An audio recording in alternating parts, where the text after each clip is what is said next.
Good morning, folks. Welcome to Going On Daily Live. This is a brand new week here with Chuck and I. Good morning. Brand Chuck. new week, and it's going to be amazing, Week. folks. And it is Gulf States Week. So most of our listeners are American, so they knew what that meant. My Google was like, "Do you mean the United Arab Emirates?" And I was like, "I don't think I do." I think that's exactly what we meant. Hopefully, that's what your topic is today. Hopefully, we're talking about the Middle East, because if we're not, boy, do I look dumb.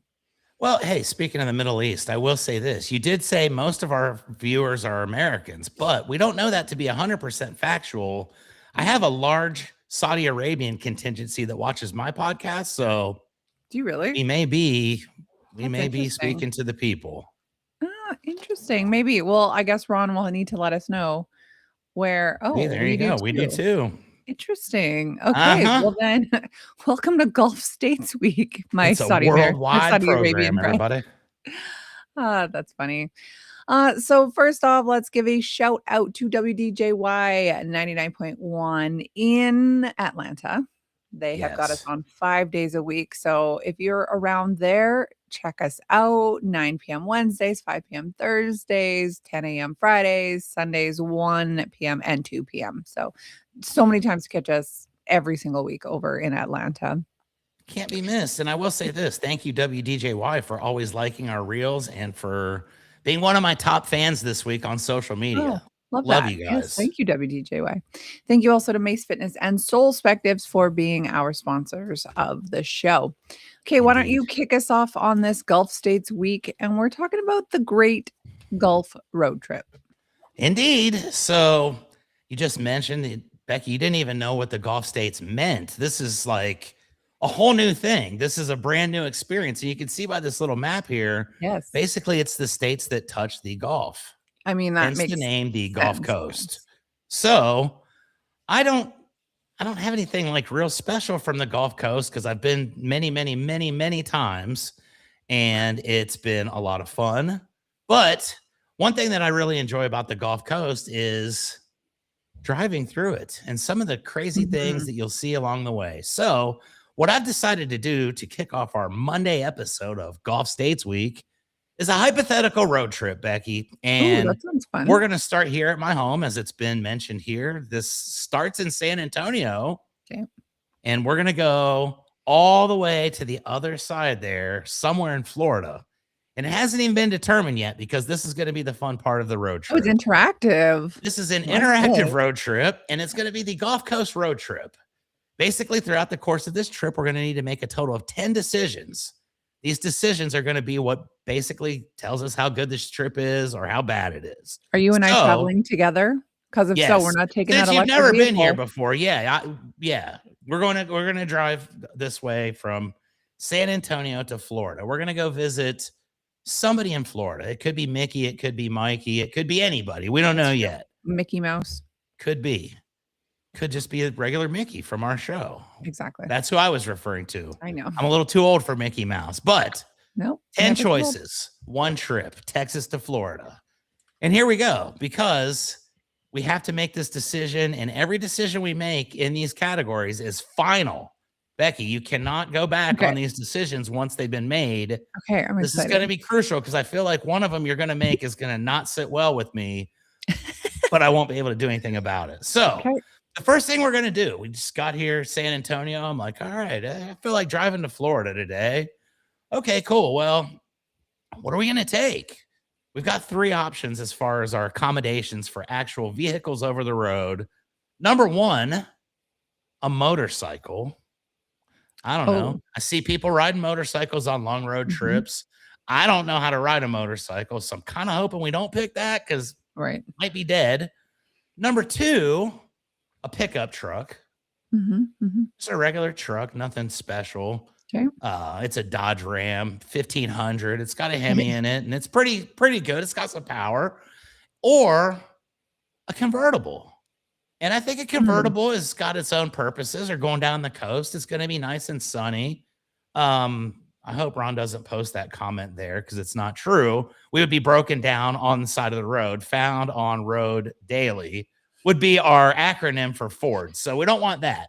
So, Becky, we've got a convertible, a pickup, or a motorcycle. Which of these vehicles would you like to take for the road trip across the Gulf? I mean, the obvious choice is a convertible. However, I really hate wind. I hate wind. So I think I'm going pickup truck. Okay, pickup truck because it you know is. what? We can Actually, stop. that's what I was going to go with because I don't like convertibles either. I burn. I took a convertible from here just to Dallas, and it was a terrible experience. So all that wind in your hair. Out. We're taking a truck. We're taking a Dodge Ram 1500. Yeah, because you know what? Edition. You can throw a pillow and blankets in the back, and you can sleep. Exactly. Can't do that on a bike. No, probably can't do that in a convertible. I've slept in a convertible before. It's not fun. So we got that. The next thing we're going to have to decide is along the way, going to have to stop for food. So there's 3 different categories here. And mind you, Becky, you can only have one of these for the entire trip. Okay. There is no second choice. There is no going back later and saying, ooh. So here we go. Gas station snacks, which I'm afraid of. Fast food, which would be a regional fast food. So like we would have things here like Bojangles and things like that you've never heard of. Could be a good adventure, or local restaurants. So the choices again, gas station, fast food, or local eateries. I've got to go with local eateries. I'm a foodie. Thank you. I got to go with the local. I swore you were going to go with Buc-ee's and I was going to have to starve on the entire trip because I'm boycotting that place still. Boycotting Buc-ee's, that's right. We're in a truck. We're going to stop at only local restaurants along the way, which I think is going to be an amazing choice. So now we've got this figured out. We got our food. We've got our stuff. Time to start rolling down the street. And the first thing you got to recognize is someone's got to be in charge of the jams. There's got to be road trip music along the way. It wouldn't be a road trip without something really crazy. So we've got 3 options to choose for our road trip from Texas to Florida. Okay. Now, mind you, we're in a pickup truck and we're eating at local restaurants along the way. This may or may not affect the future here, but music. We got country music. Okay. Obviously, we're driving a pickup truck. We have classic rock. And then we have 90s and 2000s hits. Oh, this is so we have to make a decision here. This is tough. This is harder than this is like worse than the Hall of Fame. We have to choose between country music, classic rock, or 90s and 2000s. And mind you, this is going to be the entire trip. Now, I know what I'm going to pick because I don't know what I'm going to pick. I'm going to be heavily influenced by your decision. Well, country music's already out for me. Oh, no. So I'm not a huge country fan. However, I love 90s and 2000s music. Realistically, that's only, I mean, when we say 2000s, we do not mean 2000. I don't mean like 2025. I mean like 2000 to like 2003. Exactly. And then the 90s. So really you only have 13 years, but classic rock, you have like really 3 or 4 decades worth. So I'm going classic rock. Classic rock. I can agree with that. I normally either go with classic rock or country. And I do think you just missed out on hearing me sing George Strait for like 22 straight hours in the car. Like George Strait. I do, but I can't listen to country music straight for like hours. I guess if you're not in the car with me singing it, it's a different scenario. Like people beg to ride in the car with me on road trips because of my melodic tones, and therefore I can sing some classic rock as well. No worries. I love classic rock, so I'm all about it the whole way. All about that. Okay, we're moving right along here, ladies and gentlemen. We've got a pickup truck. We're eating local restaurants, playing some classic rock. And now, before we leave Texas, we have one final meal before we leave the humble abode that is the Lone Star State, the one that we love the most and can't wait to get back from, even though we haven't left yet. Okay. So, Becky, this is tough. You're from Canada. You may not know exactly what to go with here, but I'm gonna help you. Okay. So we've got 3 different things that we can choose for our final meal before we leave Texas, and we're not going to be able to get this again until we come back. We've got barbecue. Now, mind you, we have said we're going to eat at local restaurants, so local barbecue places in Texas. Just saying. Tex-Mex, it is what it is. There's a lot of that around. You can definitely find some great places. great establishments like mom and pop, like Casa Rodriguez in Bryan, Texas, places like that, or breakfast tacos. Now, breakfast tacos may be underrated in your book because you may not understand the magic of them. And here in Texas, breakfast tacos are king. And I think they would be considered burritos everywhere else, but they're called tacos here. And you can get them at local restaurants. Pepe's Tacos right around the corner here. We get bean and cheese, bacon, egg and cheese tacos. Which one are you going with here? This is a tough one. I'm going This is what you're going to breakfast remember tacos. Texas by. If we never come back, this is it. Yeah. I'm going to go breakfast tacos because it's a long road trip in a lot of states that are known for their barbecue. So I'm going breakfast tacos. Okay. None are known more for barbecue than Texas, well, no, I will but say, but we're going to have breakfast Texas. tacos. And you know what? I'm actually good with that. I am good with that. We're going to Bill Miller's and we're having sausage, potato, and extra cheese tacos on the way out the door. So there you go. Sounds Everything's good. Now, we get driving a little bit. We're listening to some classic rock, got some Pink Floyd going, you know, rolled the windows down in the truck. Everybody's just, you know, chilling, having fun. And then after a couple hours, it's like, oh, man, I'm kind of hungry again. Those breakfast tacos sure were good, but now we're in a completely different place. We are in Louisiana. No longer are we in, that was Bill Miller, but it's not the same Bill Miller. He did play baseball, but not the same guy. Not the barbecue magnate from Texas. But we're in Louisiana now, and things are going to get spicy over here because it's a different place. So, Becky, we need to know gumbo, crawfish, or giant po' boy sandwiches. Po' boys for the win. I love a po' boy sandwich. All right. I'm down with that. Are you trying the hottest restaurant? Are you trying the hottest hot sauce in the restaurant if someone dares? Yeah, for sure I would. I got the hottest hot sauce in the world. It's right back here on the shelf. It's called I don't know if I would try hot sauce. But okay, I got to speed this up a little bit because I'm kind of moseying on our road trip and I realize we're up against the clock. So we're going to eat po' boys. It's going to be shrimp and probably crawfish po' boys, I'm guessing. Sounds so then good. Every night of the road trip, have to choose some sort of accommodations. Obviously, you can't drive all the way through, which you can. I've done it many times. I've slept in my car in truck stops. I know what it's like, but not everybody likes that. So when I do road trips, usually the people with me are like, we need to stop. So it's like this: a nice hotel, a cheap roadside motel, like, you know, one of those that are filled with character and bugs and other things. And don't bring a black light. Exactly. Or camping, which would also be like sleeping in the back of the truck. That's fun too. I mean, I guess it depends what month we're going, because if we're melting it's going to be in August. Yeah, no, that's too hot. Nice hotel because they've got a pool. Okay, so that's a nice hotel every way. There's no switching. Yep. That's it. Okay, I'm not good. mad about And that. it's going to have a nice clean pool. It's not going to have a apartment complex type pool or anything like that. We're good. Okay. We're through with that now. On to the next one. And it's like, oh, look, we're in Mississippi now. Nice. What do we do in Mississippi, you ask? We've got to choose between going to the casino, a fishing charter, or a strange roadside attraction, which there are many in Mississippi. So to me, I'm thinking I'm all about gambling. I like the casino. Okay. I'm going to the casino. And if everybody chooses that, we all get an extra $100 as a bonus. So now you get to decide, are you going to play slots, blackjack, or roulette at the casino?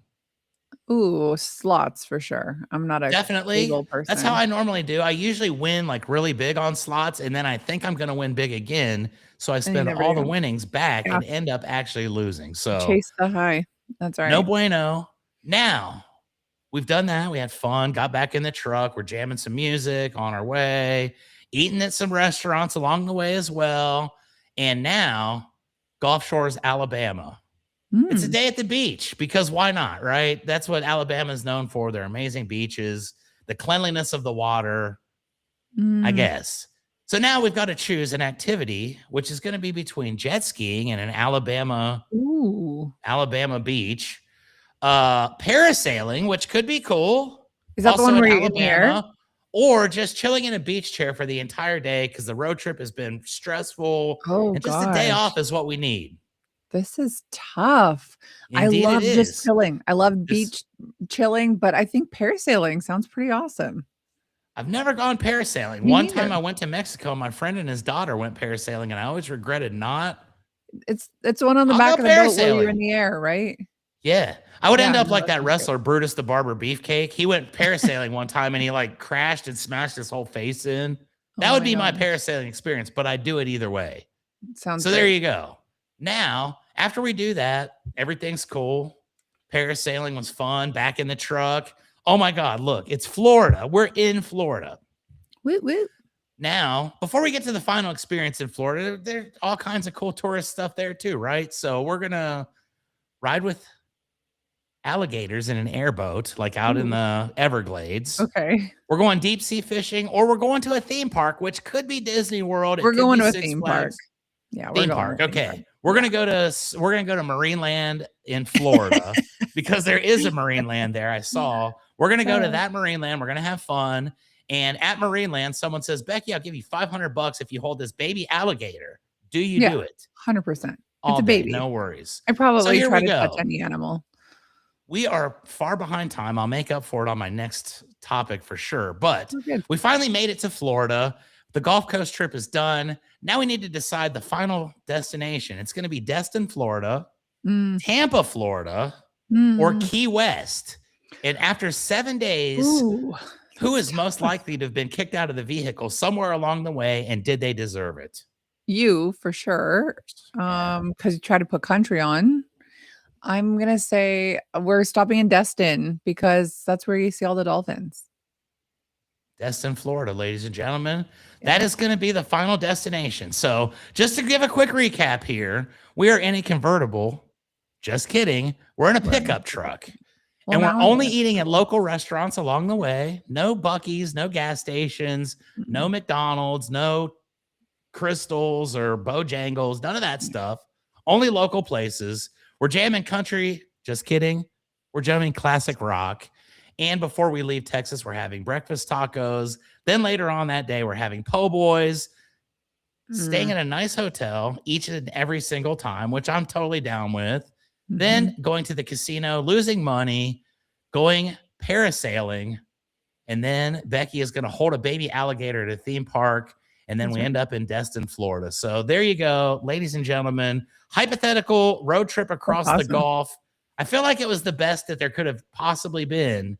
And since I got kicked out already, I hitchhiked and I ended up in Tampa. I'm having a good time over there. So there you go, folks. That's how we kick off this week with a hypothetical road trip across the Gulf states. It sounds great. In Mississippi, though, I wouldn't have gone to the casino. I would have gone to roadside attractions. Roadside attractions are cool.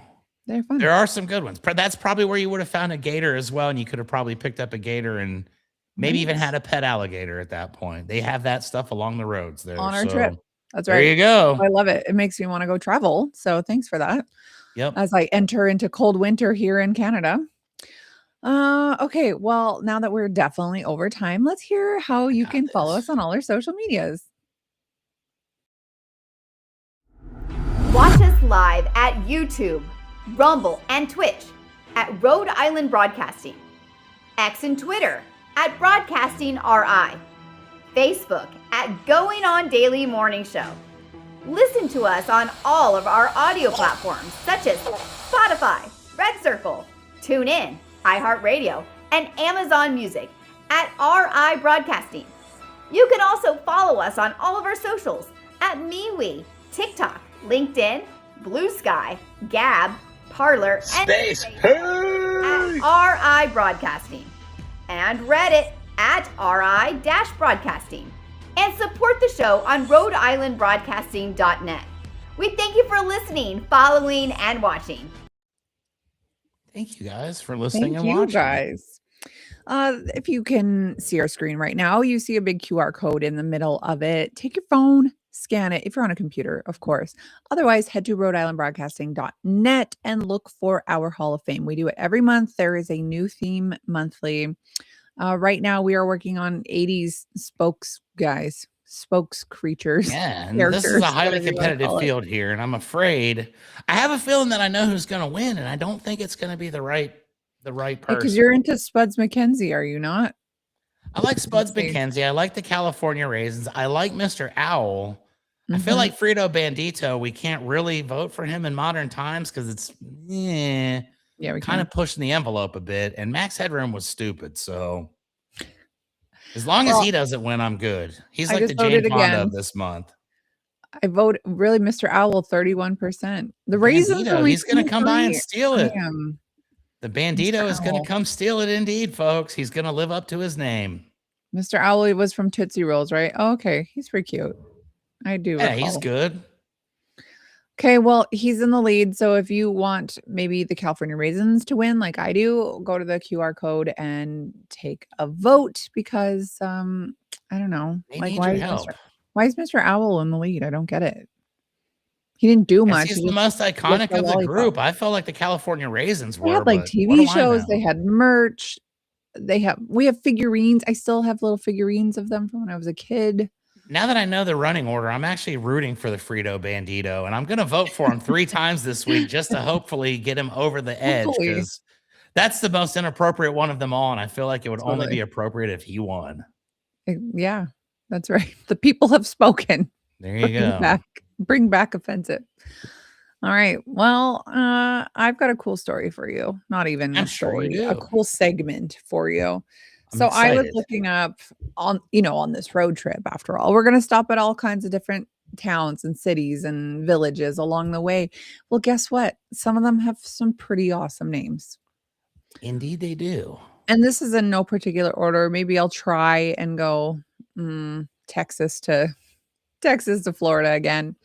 But we've got Cut and Shoot, Texas. Love it. Love it. I've been there many times. Oh, you do? Okay. Oh, yeah.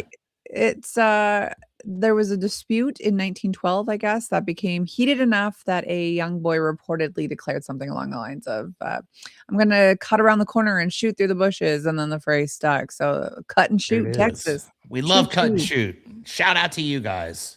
Well, what about Uncertain Texas? What should our name be? Uncertain. Well, the majority of the state is Uncertain Texas. So that's a pretty unique one. To actually secure that name is pretty impressive. Yeah. And apparently when people were filling out the paperwork for the settlement, they wrote Uncertain for the name because they just didn't know and it stuck. That's pretty good. That's Texas right there. Yeah. What about Ding Dong, Texas? I was just coming to that one, Ron. Apparently it's real. 2 settlers named Zulies and Bert Bell operated a store. A sign painter reportedly painted 2 bells on their sign and wrote Ding under one and Dong under the other. And then finally it just became Ding Dong, Texas. Ding Dong, Texas, folks. I've never been there, but I'm sure it's beautiful. Sounds pretty great. Let's see if we got some other Texas ones on our list here. What do you think the mascot is of the high school in Ding Dong, Texas? Just a bell, I'm sure. All right. That's probably boring. There you go. There's a place called Nameless, Texas. Unlike Uncertain Texas, actually a lot like. Settlers reportedly submitted several proposed names for this post office, and they were rejected. So the frustration eventually gave them Nameless, Texas. There you go.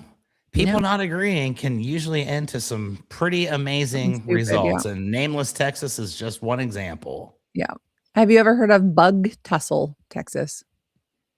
No. Bug Tussle. I have never heard of Bug Tussle, Texas. It's an old Texas community with several competing origin legends, including bugs supposedly being so plentiful that they appeared to be tussling. Like everything was very literal back in the day. I believe that. That's probably something that still applies in modern times. Right. What about Bigfoot, Texas? Bigfoot, Texas. Good place. Not named after the Sasquatch, actually. Just named after William A. Bigfoot Wallace. I thought it was named after the monster truck Bigfoot, but that's just me. That's what I named it after. That's such an American thing to say. Have you heard of Earth, Texas? Where do you live? I live in Earth, Texas. Not. I've heard of some strange Texas towns, but never Earth, Texas. Apparently it's not in the Gulf Coast, but it's in Texas. So I wanted to tell you about it. Yeah, it counts. Texas is a small place. How about Happy, Texas? I like that. I live in town of Happy. That's cute. Happy, Texas is cool. Happy, Texas is always cool. Yeah, that's cute. They have a very low crime rate there because everybody's happy in Happy, Texas. Of course. Okay, well, let's move along to what's next? Louisiana? I don't know if I have any Louisiana towns here. Mississippi.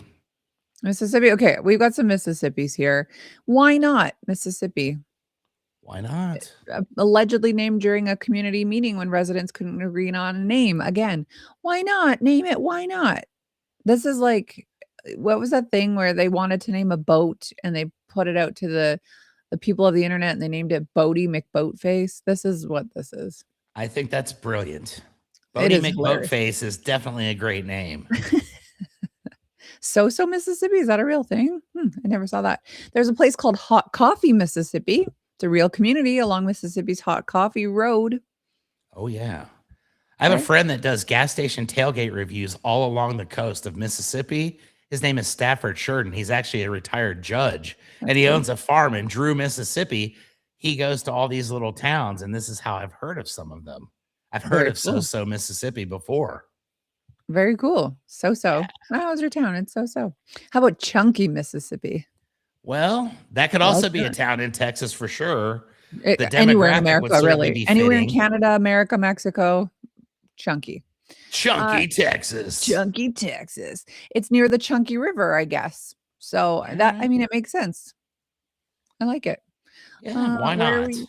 How about Possum Neck? Possum Neck, Mississippi. Tiny community in this spectacular name, obviously. Of course. There's another one, I think, with a possum too, but I got to find it because I'm going out of order here because I'm looking to go, it would be a terrible road trip if we were like this the whole time. Yeah, exactly. Here. Towns never made it to Florida. Right. Yeah, I think that might be all the Mississippi ones here. Okay, so let's go to Alabama. Oh, yeah. There's some good ones in Alabama. Come on now. There are some good ones here now if I can find them. What about Burnt Corn, Alabama? I love Burnt Corn, Alabama. Have you been? Spot. Have you been? I think I've driven through there, maybe just very briefly. Blinking, you're done. Travelers found corn that had been burned at a campsite, hence Burnt Corn, Alabama. Sometimes you just need the most basic thing to come up with a name. That's right. How about, speaking of possums, I found it, Possum Trot. And not only is this, it actually doesn't say where it is. It just says that it's in several southern states. Apparently there's a few Possum Trots. Possum Trot seems like it would be in several southern states. Like that's not a specific location. That's right. Oh, another coffee one, Coffeeville, Alabama. That one's just cute. Indeed. Yeah, that's right. Apparently it was named for military figure John Coffee and nothing else. So actually not as awesome. Yeah. You know what? Somehow there's not many Alabama ones here, but that takes us to Florida, I guess. Although I thought there was a Tennessee one on my list here. Bucksnort, Tennessee. Bucksnort? Yep. Home of the world famous bologna burger. Oh, you know what? I've actually heard you say this. Uh-huh. Bucksnort. Okay. That's Tennessee. That's all I know. Oh, that sounds all right. A real place. Sweet Lips, Tennessee is the one on my list. Yeah, that's fitting. I mean, the entire state is Sweet Lips, Tennessee. It says that technically Tennessee is also not a Gulf state, but it's in the it counts. It counts. I think so. It's not a Gulf state, says Ron. I know what we just said that, but it counts.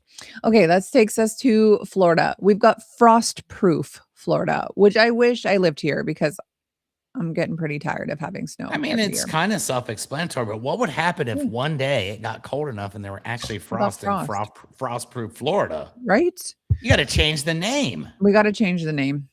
How about Niceville? That's cute. I live in Niceville. Like you live in Happy, Texas. I live in Niceville, Florida. Apparently, it wasn't always called Niceville. It used to be known as Boggy, named after the Boggy Bayou.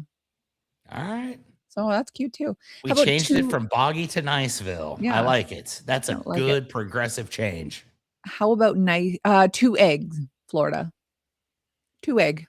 Not 2 eggs, just 2 egg. I think that's good because we were talking about breakfast tacos earlier and you have to order 2 egg breakfast tacos, not 2 eggs. Yeah. So, yeah, I get it. I like it. What do we got here? Where are we? Florida? Cut and shoot, Texas. Christmas, Florida. I've heard of this before. That's fun. Yes. Your town is called Christmas? Christmas, Florida, Hollywood, Florida. There's all kinds of cool Florida towns. Yeah, I love that. And then Yeehaw Junction, I saw in the comments here. Yeehaw Junction, Florida. I like this. This is cute. How about, this is maybe my favorite, Florida, Florida. It's just Florida without the F.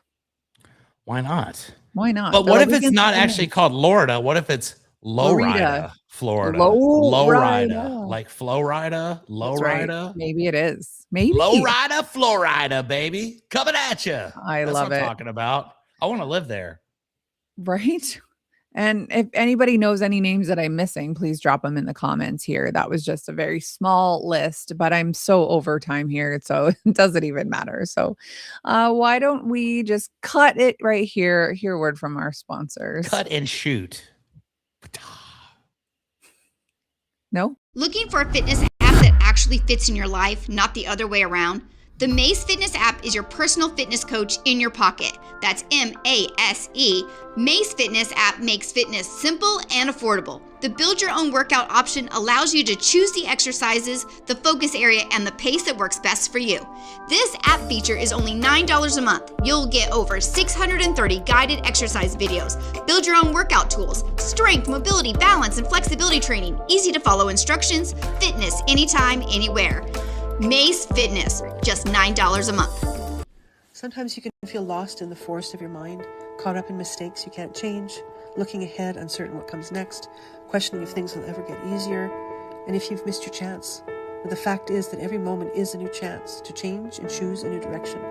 The fastest way to stop the pain and gain the new insight needed is through guidance from someone who has walked the path before you that can teach you to find your own answers from within.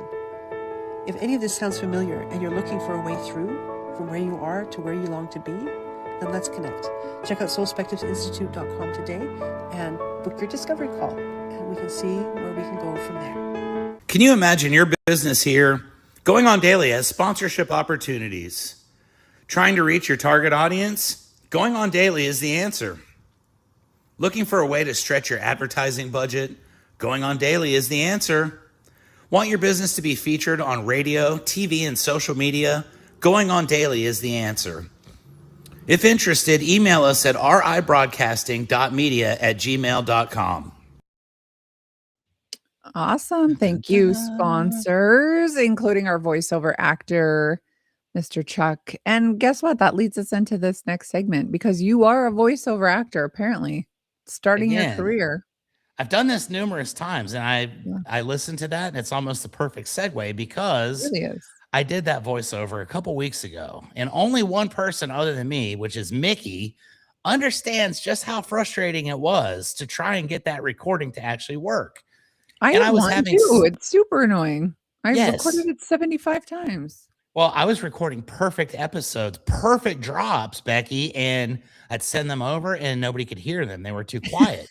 And I was just telling Ron, over the weekend, I got to do 5 ads for our Rio Blanco Roofing high school football sponsorship. Nice. We're going to be sponsoring 5 different school districts. That's awesome. And our ad is going to be played throughout the course of the games. We're also sponsoring First Downs, which is going to be amazing. First down, Rio Blanco Roofing, you know. But I had a heck of a time getting this to work on that last one. So I ended up just scrapping the whole thing, and I ended up just doing it in my phone, which is why to me it sounds like I'm in a tin can and not like I'm actually using professional equipment. So over the weekend, Becky, I came to the understanding of what was going on there and why that didn't work. And I'm here to explain something, because I feel like it could be overlooked by many professional voiceover actors, actresses, and people that just want to do it. And basically, here's what happened. I gave 250 different takes before I came up with the one that we just played, which I think was the worst one of the group, but it's the only one that you could actually hear. Okay. And it was because I was speaking into the mic. I was recording it into this thing over here that's got all these processors and bars and stuff moving, and green and yellow and red. But I'm doing the football ones, and I'm super happy with the way they're turning out. I mean, I'm just like nailing them, right? And then all of a sudden I go to transfer them to my computer so I can send them for approval. And guess what? No, can't hear anything, nothing. And I'm like, well, what's going on here? So It took me a combined 500 takes of the Going On Daily and the Keeping It Rio Blanco one to figure out what was going on, Becky. And do you want to know what the ultimate problem was with my recording that cost me 500 takes of my life, frustration? My blood pressure probably was elevated a little bit. It was a crazy scenario. Do you know what I ended up having to do to make myself actually be heard on the ads that we're doing? Was it just talk straight into your phone again?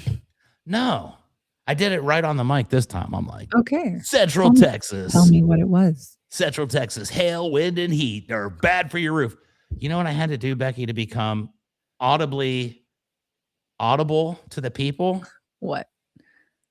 There's this thing on my Rodecaster over here. It's called a volume slider. Oh, no.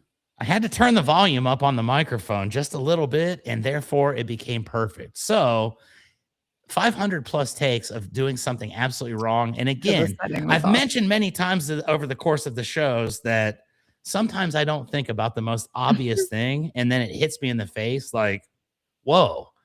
And it was like when Ron had me do it the other way, record it like you do your podcast. It works every time. Even that didn't work. But this time I figured it out, and we are going to be playing for the next 2026 season, 5 school districts in Central Texas. Rio Blanco Roofing is going to be a sponsor of Friday Night Lights. So that's how you get back on time after you took up way too much time on the road trip. And look, we're even going to have a little bit of surplus. So I give myself a shout out on that because I played some great ads. I wrote them myself. And if anybody needs a voiceover actor type guy, I've done multiple for the roofing. I've done them for sports. I did them for a random concrete company in Pennsylvania one time. So just ask me and I'll do it. That's all there is to it. Love it. You're going to have a whole career of voiceover acting. I think it's great. Next thing we know, you're going to be into like, I don't know, naughty book reading, like a spicy I've probably book. already done that once or twice for all you know. Oh, I've done some Audible. Probably Toy Story 6. Is that? I'll do it. Okay. You'll be the new character. All right. Awesome. Well, let's hear about our Uganda fund and how you can donate money to that. Here at Rhode Island Broadcasting and Going On Daily, we're proud to announce that we are collecting donations for our Uganda fund. My name is Becky, and I've been one of the hosts here at Going On Daily since day one. And earlier this year, I was blessed with the opportunity to travel to Uganda, and it was honestly one of the most life-changing experiences. I met people who completely changed the way I see the world. I met families who had endured unimaginable tragedies, including these 2 families who lost young children to a witch doctor. I met children who hadn't eaten in days. We even saw 11 children share a single apple because it's all we had left to give them.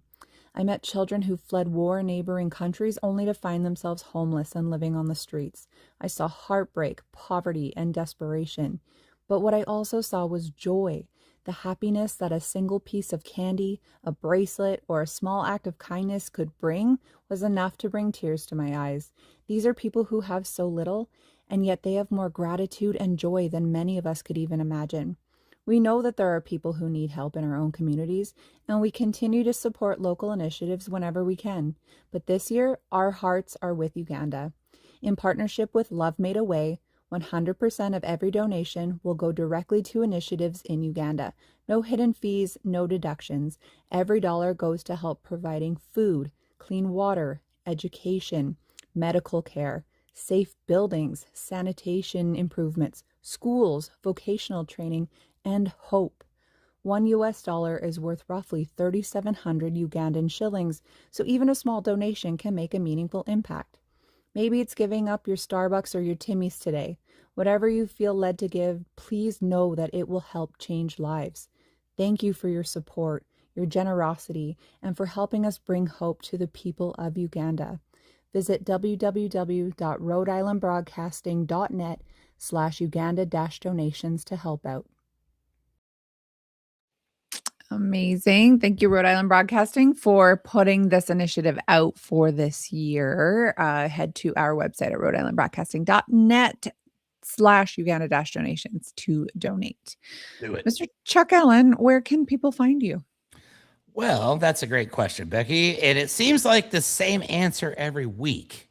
You can find me at Facebook, LinkedIn, Instagram, TikTok, Rumble, Twitch, YouTube, and I think something else. But there's like, I was looking at my podcast. There's like 72 different podcast things that it's on. Oh, wow. I don't even know what some of them are. So if you just type in the word pod or cast, you could probably find me there as well. So that's what I'm talking about. It's Keeping It Real, the world's greatest podcast, tied with Going On Daily, of course. Of course. And we got some amazing episodes coming up this week. I've got some new sponsors, got a new look to the program. So, folks, if you're ever going to check it out, now is the time. Now is the time. Check out. And Becky, where can the folks find you online?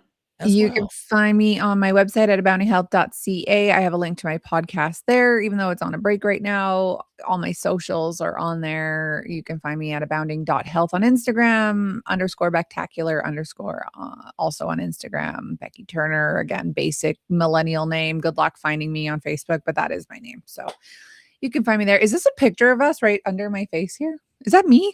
On a fishing boat. I think that actually, I recognize that hat. I recognize my hat. It looks like you. I don't know if that's me. You dropped me off on the side of the road of the road trip and I found new friends. What can I say? So. Like, this girl kind of looks like Becky, but not. Weird. Yeah, okay. That's kind of, it's kind of debatable. Yeah, kind of. Yeah.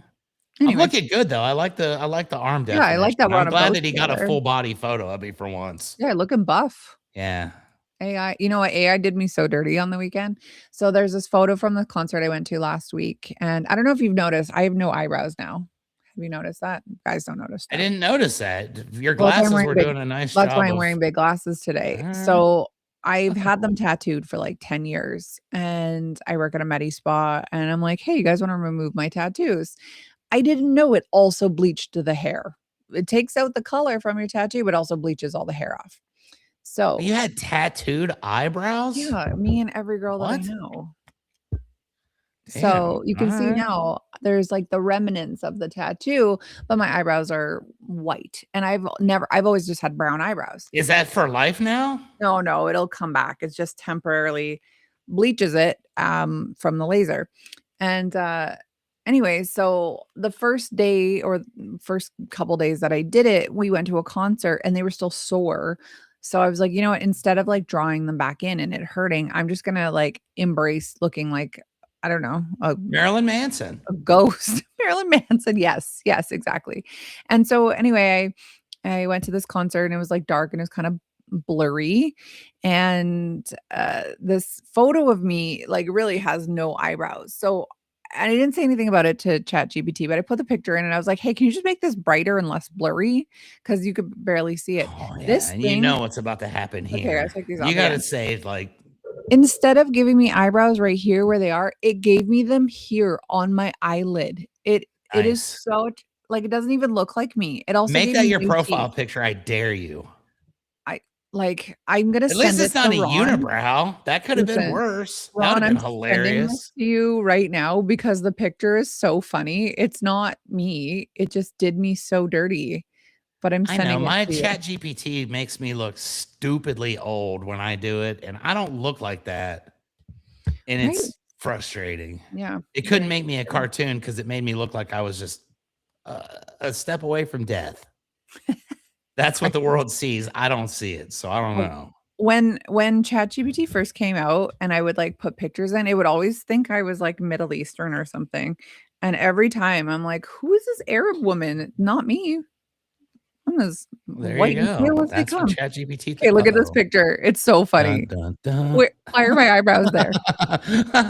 That is pretty good right there. I'm not gonna lie. Like, you should make that your profile picture for life. But like, look at it. That's not where my eyebrows are. That looks like somebody just like dotted your eye. Yeah. Wow. It gave me a lot more makeup than I was wearing. It gave me new teeth because my teeth are not quite that shape. I don't trust this ChatGPT at all. I know. So funny. If you finally trust you, you're like, go ahead and release that to the world as my profile picture. And then you'd be walking around all day. People are like, there she is. Look at her. And you look at those eyebrows.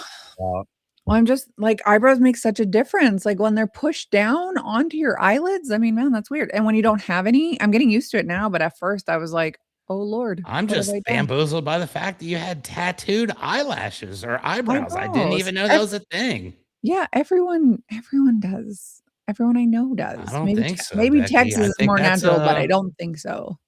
I don't think everybody does. I got them done for 10 years because I don't know. I'm a product of the 90s and 2000s where I just plucked the crap out of them. I just wear sunglasses all day and I pull my hat down and I'm a dude, so whatever. Yeah, you're a dude, so whatever. I do see guys with eyebrows that are like done like that, and it's a bit to each their own, but that's not my thing. I'm not. I like my man that. to have a little bit more of like a natural brow. I'm not trying to have like the straight one or like an arch. I know a dude, he shall remain nameless, that uses the pencil and like maybe needs a little bit of training, a little bit of artistic ability. Cool.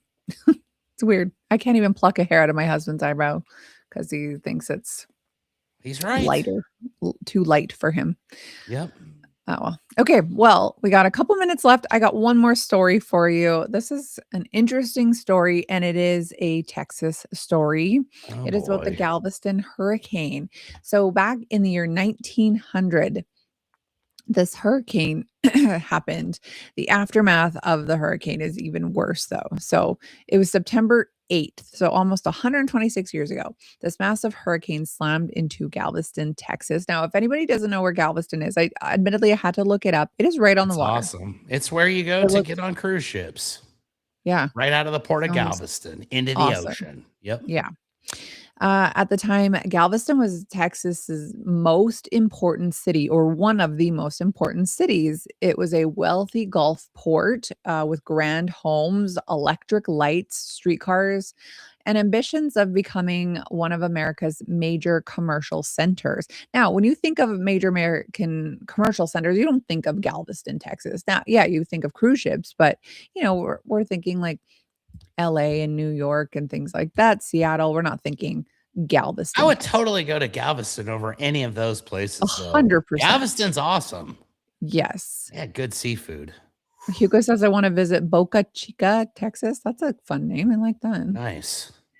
So it had the ambitions of becoming this like major commercial center. But then in a matter of hours, much of the city was destroyed. Estimates generally put the death toll between 6,000 and 12,000 people, with kind of a consensus being around that 8,000 amount of people who died. That actually makes it the deadliest natural disaster in U.S. history. And unfortunately, because they're like this weird little island, there was nowhere to escape to. The city was frighteningly vulnerable. Galveston is a barrier island, and in 1900, much of that developed area was only several feet above sea level.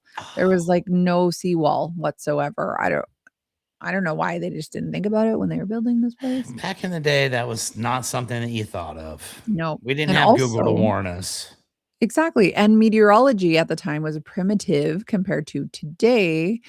So like Cuban forecasters have become exceptionally skilled at tracking Caribbean hurricanes. But there was tension between the U.S. Weather Bureau and the Cuban meteorologists at the time. Imagine that. Yeah. What do you know? Some things will never change. Never change. U.S. forecasters knew a storm was in the Gulf, but residents weren't given anything resembling a modern hurricane evacuation warning. So when the storm arrived, winds were likely around a Category 4. Imagine having no warning about a Category 4. Ron says in about 10 to 15 years, it'll be underwater. Oh, that's unfortunate. Maybe we should go there for a visit now. It's kind of like Naples. Before you joined the show, we did one about, Venice, Italy, about how it'll likely be underwater one day. So this storm surged, estimated like roughly 15 feet, swept across the island. Houses began to get ripped off of their foundations. Debris smashed into the houses, which created more debris, which destroyed more buildings. Eventually, an enormous moving wall of wreckage had formed. There was actually a cool picture. Maybe, Ron, if you could look up the Galveston Hurricane, a picture, and put it up here. Excuse me, this huge like wall of wreckage happened, and people climbed into the upper floors of their homes only to have their houses collapse because apparently nothing in this city was built properly, not to withstand a hurricane. That's for sure. Well, yeah, I understand. And still to this day, there are things in Texas that are not built for the current weather conditions. Oh, yeah, like that odd snowstorm you guys get in February. Yes. Oh, yeah, and then it shut everything down. Now here in San Antonio, they're shutting down our electricity during the day because it's so hot, and like, dang, it's kind of crazy out here in the Wild West. In the Wild West. So here's like a really horrific part of, oh, there we go. Is that crazy? Yes, indeed it is. Yeah, that's wild. Looks like Galveston, though. That seafood restaurant right there, still there. Still there, withstood the storm and the test of time. So there was actually an orphanage, or an orphan asylum is what they called it. It sat near the beach, and it housed roughly 90 children along with 10 nuns. As the water rose, the nuns reportedly tied groups of children together with clotheslines in an attempt to keep them together, an attempt to keep them from being swept away. But the building was destroyed and nearly everyone died except for 3 little guys. So that's actually really horrific. Sorry, guys. I know. It's terrible. Good morning, Hoping Jake. for a happy ending. Yeah. There is no happy ending. No, I'm ending this on a sad note. But then there was aftermath of this hurricane. Obviously there was like bodies everywhere and thousands of people were dead. Like we said, somewhere between 6 and 12, probably around 8,000 people dead. And it was also really hot in Texas because it was September. So you can imagine like what's happening. Humidity. Yeah. Probably lots of mosquitoes. It was probably a terrible time. Bugs everywhere, the smell. Officials initially tried taking the bodies offshore on barges and dumping them into the Gulf, which is really messed up. But that didn't work, and the Gulf brought them back. And so now, thank God for that, because we eat food out of the Gulf to this day, and I would hate to think it's full of dead bodies. Well, I hate to break it to you, really it's full of dead bodies. Yeah. Bodies began to wash up on lots of beaches. So Galveston resorted to mass funeral things. It's a word that I don't really understand, so I'm leaving it. For days, bodies and wreckages were burned. There were accounts describing residents being pressed into recovery work because the scale of the disaster was simply beyond anything the city could handle. This is like so twisted. Like, not only did they like die in a hurricane, then they like got thrown out to sea, and now they're all full of like bloat, and then they're like back, and now they're burning mass piles of them. It's actually horrific. Galveston decided to lift itself out of the ocean's reach, which obviously is necessary. They didn't just rebuild the city, they actually constructed this huge seawall, and then realized that the seawall wasn't enough. They decided that the city was just still too low. So instead of just rebuilding, they decided to raise Galveston. Thousands of buildings were lifted using enormous numbers of screw jacks, like the houses, the businesses, churches, entire city blocks, or town blocks, I guess at the time.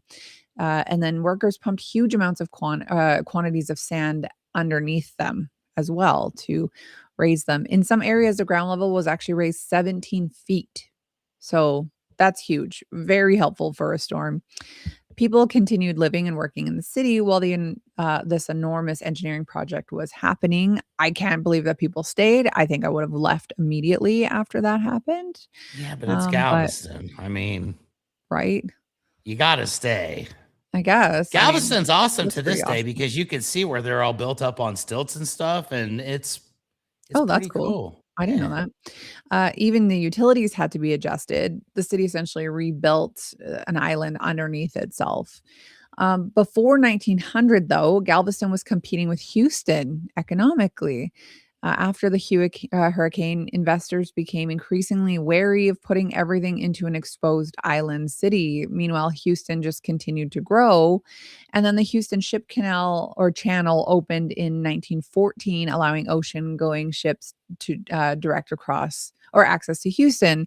So Galveston, although important, never became what Houston was in the means of like it's a real shame because Galveston's way better than Houston. Just saying. Yeah. So like not only did this hurricane kill thousands of people, it arguably helped alter the economic geography of Texas.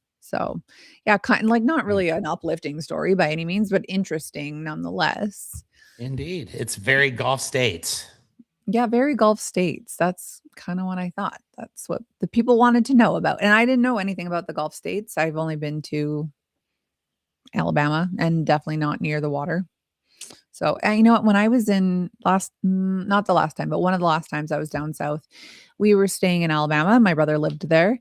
And my dad said, okay, we've got a couple of options. Do we want to go to the Gulf Coast, which of course was my choice? Do you want to go to Nashville? No. Do you want to go to, New Orleans? Ooh. Or do you want to go to Graceland? Yes. No, that's Graceland's what we the chose. answer. No, that's what we chose. And I'm like, kind of wishing I did anything else. Like Graceland was cool, don't get me wrong. But yeah, I had the option to go to the Gulf Coast. Anytime I can be on a beach, I'm a happy girl. But that's not what my family chose. So. Yeah, but it's not the same kind of beach as what you're thinking. The Gulf beaches are not the same as the ocean beaches. The water looks like a lake. It looks like it's green. pond. I actually had looked this not up. Green, it's brown. Well, maybe in some areas. Why Galveston, is the it's brown. Gulf water green in Galveston? Well, that's because everything's been disrupted. Probably in massive hurricanes. This is the problem, I think, with a lot of these like coastal regions is that you get hurricanes frequently. So everything is getting like sometimes disrupted. It just happens. Yeah. I gotcha. But the Gulf is actually known for its emerald green water and not its poo brown water like you seem to claim here. So like around the Florida Panhandle, there's like a lot of really green water. And apparently it's from tiny algae and phytoplankton. Indeed, these little microorganisms there. It has very pale sand. So places like Destin and Panama City have this extremely white quartz-rich sand. So when sunlight bounces off of that, the bright bottom makes the shallow water look much lighter and more vivid. Plus the light is being absorbed and scattered and the water is very clear. So that's why it looks green. So I don't know. I don't think none of the pictures I've seen look gross. This looks, well, you can't see that with my light, but it looks beautiful. Yeah, but I was thinking Galveston. Galveston's water is gross. You don't want to go to the beach there. Does Galveston have brown water? I need to know. It does. Brown water. Let's see what the Google has to say. It's thinking. Hold on. We got a private note here. We got to read it. Time. Yeah, we know the time. We got 2 minutes here. Yeah, you're right. Galveston is brown. Okay, you're right. So on that note, that takes us to the end of our Gulf states, first day, but it will be here all week. I'm very interested to see what everybody else does. Tomorrow morning, we're going to be on an hour earlier, just like today, 9 a.m. Eastern time, 7 a.m. Mountain time with Mickey and Laura. So be here for that. Of course, thank you to WDJY in Atlanta for having us on. Thank you to Mace Fitness and Soul Spectives Institute. Thank you to Hugo and Jake and JJ for being here today. I know it is early, but you still showed up in the comments and we love you for it. Make sure you are here tomorrow morning, bright and early, to add your comments as well. And Chuck, thank you as always for a good time. Thank you for that road trip. Happy way to start the Monday. Now I'm going out and taking care of some other stuff. I'm going to go out and get some barbecue. I feel like this was the highlight of my day. Unfortunately, it's about to go downhill. Yeah, right. I got to go to work. That's what I'm here for. Right. Okay. Well, have a great day, everybody. We will see you back tomorrow. Thank you.